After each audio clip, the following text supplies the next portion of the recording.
ও মানব সকল, নিশ্চয় আমি তোমাদেরকে এক নারী আর এক পুরুষ থেকে তৈরি করেছি। ওই পুরুষের নাম কি? ফেনীবাসী আওয়াজ করে বলেন, আদম আলাইহিস সালাম। আর ওই নারীটার নাম কি? এই দুইজন থেকে গোটা পৃথিবী। তার মানে আসলে আমরা সব এক। আসলে কি? সব এক। নাস্তিকও আমার ভাই, হিন্দুও আমার ভাই, বৌদ্ধ খ্রিস্টানটাও আমার ভাই। ভ্রাতৃত্ব তিন ধরনের।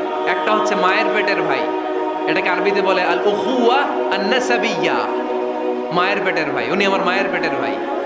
আরেকটা আছে আল উখুয়া দ্বীনিয়া, দ্বীনি ভাই। এই যে আমরা সবাই এখানে একে অপরের কি ভাই? দ্বীনি ভাই। তিন নম্বরে হচ্ছে আল উখুয়া আল ইনসানিয়া, মানবতার দিক থেকে ভাই। সে দৃষ্টিকোণ থেকে হিন্দু আমার ভাই, বৌদ্ধ আমার ভাই, কারণ সেও মানুষ আমিও মানুষ। আমাদের সবার বাবার নাম কি?